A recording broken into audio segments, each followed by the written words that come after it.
आणि आता पाहणार आहोत टॉप 9 मोठ्या बातम्या। कल्याणच्या खासगी रुग्णालयामध्ये रिसेप्शनिस्ट मराठी तरुणीला परप्रांतीय गोकुळ झाची अमानुष मारहाण। रुग्णांची गर्दी असल्यामुळे तरुणीने आत जाण्यापासून रोखल्याचा राग। मारहाणीमुळे तरुणीच्या हातापायाला मोठी दुखापत। कल्याणमधील तरुणीला मारहाण करणाऱ्या आरोपी गोकुळ झाला बेड्या ठोकल्या। स्थानिक नागरिकांच्या मदतीने आरोपीला पोलिसांनी ताब्यात घेतलं। पोलिसांची माहिती,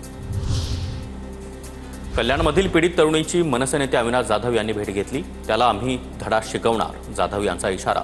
उपचाराची जबाबदारीही घेतली।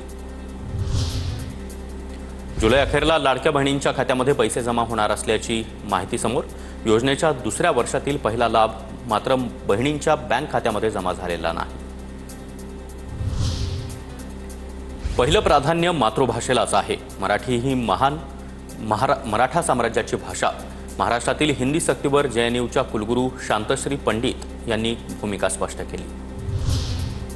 राज्यभरातील परिचारिकांचं आंदोलन मागे। सरकारनं परिचारिका संघटनांची बैठक बोलावली। बैठकीमध्ये परिचारिकांच्या विविध मागण्यांवर चर्चा। कंत्राटी पद्धतीने होणारी भरती रद्द करण्याचा निर्णय। आयसीआयसीआय बँकेच्या माजी मुख्याधिकारी चंदा कोचर लाचखोरी प्रकरणी दोषी। व्हिडिओकॉन समूहाला कर्ज मंजूर करण्यासाठी लाच स्वीकारल्याबद्दल न्यायाधिकरणानं दोषी ठरवलं। सायबर गुन्ह्यांमध्ये नागरिकांचं 22,845 कोटींपेक्षा जास्त नुकसान। 2024 मध्ये सामन्यांच्या फसवणुकीमध्ये तिपटीनं वाढ। लोकसभेमध्ये सरकारची माहिती।